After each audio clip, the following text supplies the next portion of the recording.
PT Global Sukses Digital, yang bergerak di bidang penjualan eceran alat fotografi dan perlengkapannya, akan menawarkan sahamnya untuk dimiliki masyarakat pada awal Agustus 2024, dengan kode saham DOS. Sekilas dari laporan keuangannya, total aset dan ekuitas, terlihat ada kenaikan tiap tahunnya. Dan dari liabilitas atau kewajibannya, ada tren penurunan. Namun jika diteliti lebih dalam, penambahan ekuitas ini bukan semata-mata berasal dari laba perusahaan. Kita akan melihat sumber kenaikan aset dan ekuitas di chart grafik ini.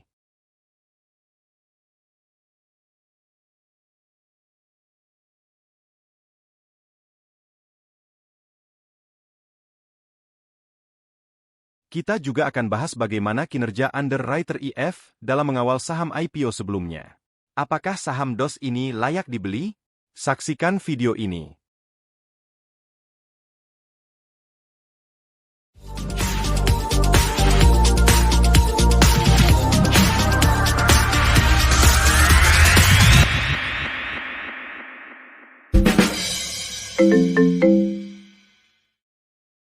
Assalamualaikum trader dan investor saham Indonesia.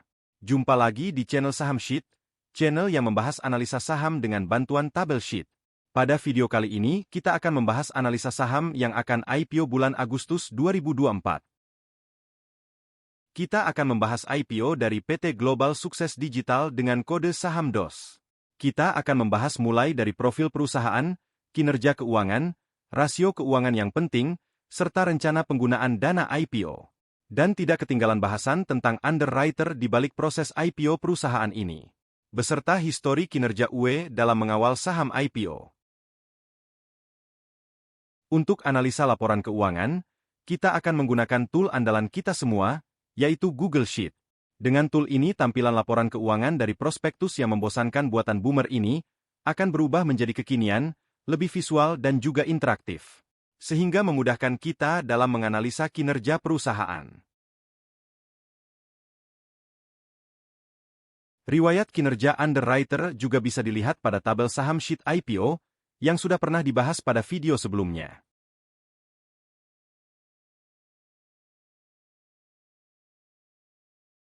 Pertama kita bahas profil perusahaan.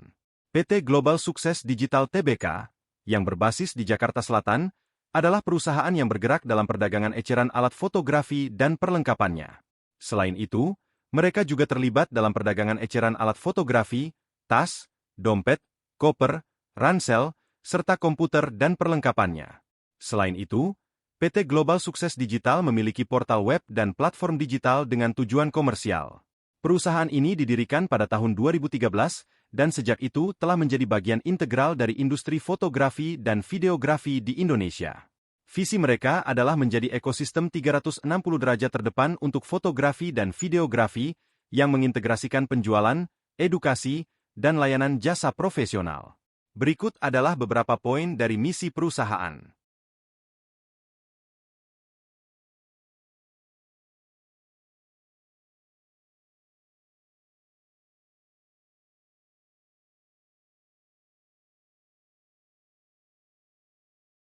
Kepemilikan saham utama PT Global Sukses Digital adalah PT Sukses Investama Indonesia sebanyak 85,2%, Tahir M sebanyak 9,78%, Manjit Kishin Punjabi sebanyak 5%, dan Mulia Saputra sebanyak 0,02%.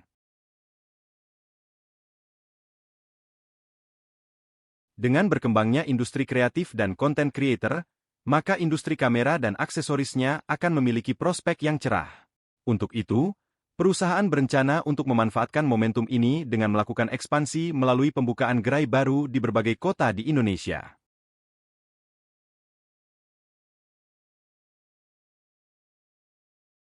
Perusahaan akan melakukan beberapa strategi untuk pengembangan, seperti dengan ekspansi gerai dengan penggunaan dana dari IPO, inovasi dan teknologi, penguatan komunitas dan edukasi, serta diversifikasi produk.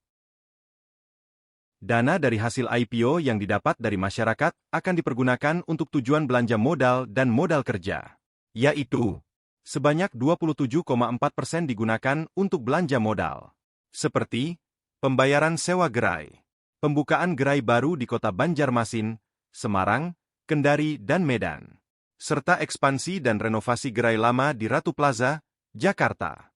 Sisanya, sebanyak 72,6% digunakan untuk modal kerja pengadaan barang dagangan, pengelolaan distribusi dan kelengkapan persediaan, serta untuk biaya operasional sehari-hari dalam menjalankan gerai. Kebijakan dividen. Perusahaan akan membagikan dividen kepada para pemegang saham paling banyak 30% dari laba bersih pada tahun yang bersangkutan. Sekarang mari kita masuk ke laporan keuangan yang ada di prospektus. Laporan keuangan yang berbentuk tabel dengan banyak angka ini, kita akan rubah ke dalam bentuk chart menggunakan aplikasi Google Sheet, supaya lebih mudah melihat perbandingannya.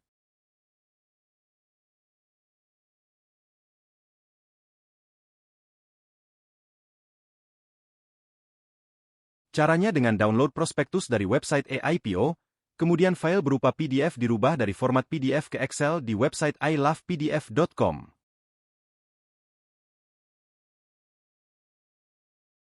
Setelah dirapikan tabelnya, kita insert chart di sheet, dan hasilnya akan seperti ini. Ini adalah neraca keuangan PT Global Sukses Digital yang telah berbentuk chart.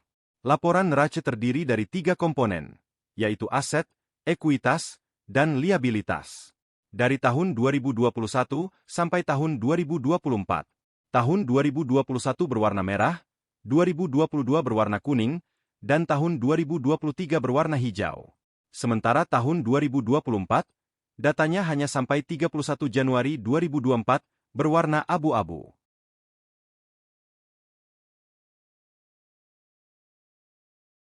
Sekilas terlihat pada aset dan ekuitas total, tiap tahun mengalami kenaikan. Sedangkan total liabilitas atau kewajibannya mengalami penurunan.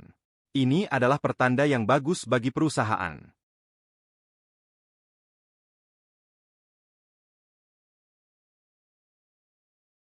Kita lihat detail asetnya. Total aset terus naik tiap tahunnya. Aset tahun 2021 sebesar 101 miliar, terus meningkat dan pada tahun 2024 menjadi 166 miliar.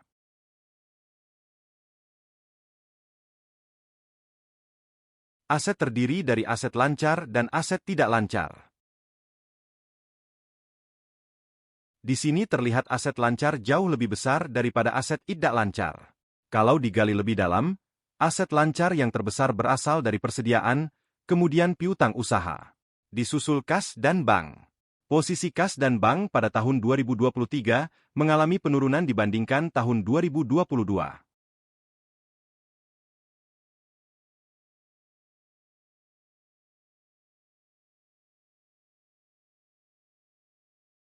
Sekarang kita lihat chart ekuitas.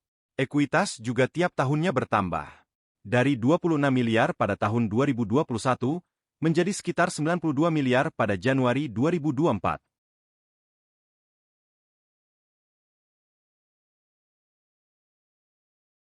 Kita lihat detailnya. Ternyata penambahan ekuitas banyak berasal dari penambahan saham yang besar sekitar 51 miliar pada tahun 2023. Sepertinya ini memang sudah dipersiapkan menjelang IPO. Jadi penambahan ekuitas bukan berasal dari laba perusahaan, melainkan karena mendapatkan tambahan modal.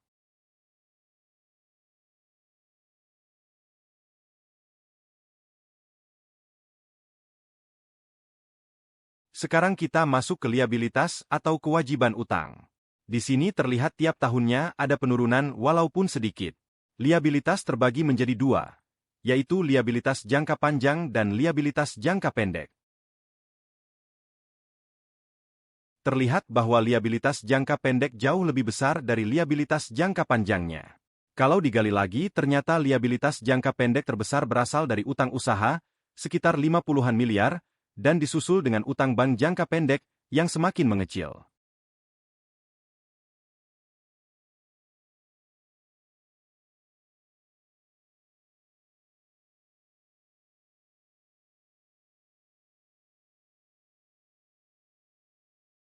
Dari laporan neraca, aset dan ekuitas yang meningkat serta liabilitas yang menurun adalah hal yang positif bagi perusahaan.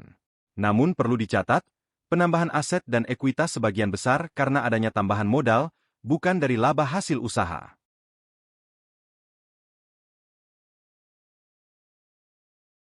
Sekarang kita lihat laporan laba rugi perusahaan. Untuk ringkasnya, kita hanya melihat besarnya penjualan, beban pokok penjualan dan laba bersih tahun berjalan. Laba bersih perusahaan kurang terlihat karena skalanya terlalu kecil jika dibanding angka penjualan.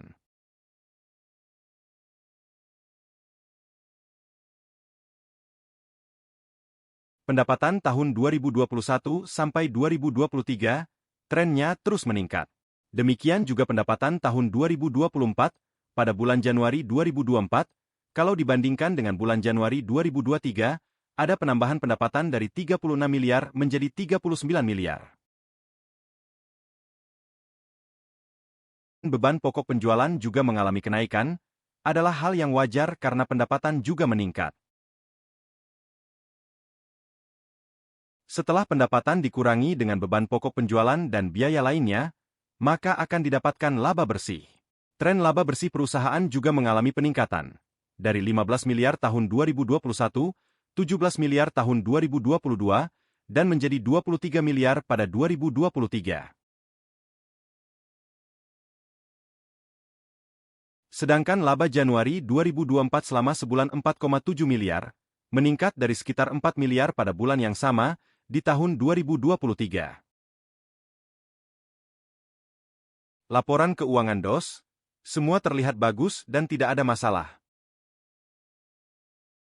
Semua file tabel yang ada di video ini dan juga yang ada di channel ini, dapat dilihat di Google Group Saham Sheet Free. Untuk bisa join dan mendapatkan akses silahkan subscribe channel ini terlebih dahulu, kemudian tulis username YouTube Anda di kolom permintaan.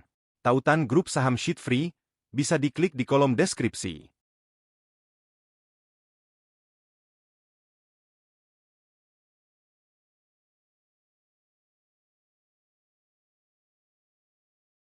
Setelah mendapatkan data keuangan, seperti ekuitas, liabilitas, laba bersih perusahaan, kita bisa menghitung rasio penting untuk melihat valuasi perusahaan.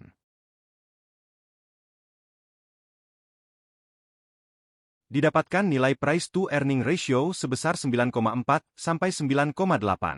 Jadi secara PER masih termasuk murah.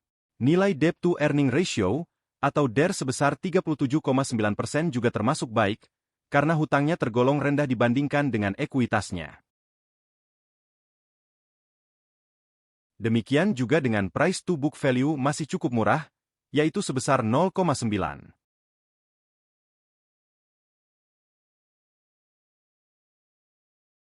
Nilai ini kita masukkan ke tabel IPO, dan dibandingkan dengan IPO yang hampir bersamaan, yaitu Nest. Terlihat saham DOS lebih baik dari saham Nest dari sisi valuasinya. Kecuali market cap DOS, 224 miliar lebih dibandingkan Nest yang bernilai 822 miliar.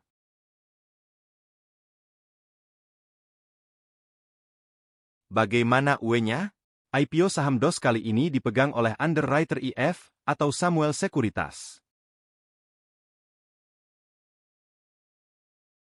Kita lihat histori UEIF dalam mengawal saham. Dapat dilihat bahwa saham IPO yang pernah dipegang Sekuritas IF, pada hari pertama IPO semuanya hijau, dengan 3 saham yang arah di hari pertama. Dapat disimpulkan UEIF sangat baik dalam mengawal saham IPO.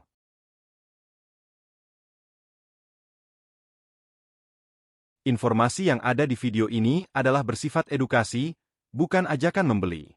Membeli saham IPO selain menjanjikan keuntungan yang besar dalam waktu singkat, juga sangat beresiko, karena volatilitasnya yang tinggi serta belum diketahui rekam jejak sebelumnya di lantai bursa. Segala keputusan jual beli saham ada di tangan Anda sendiri, demikian juga jika dapat cuan, Anda akan menikmatinya sendiri. Sampai di sini dulu video pembahasan saham IPO DOS kali ini. Sampai jumpa lagi.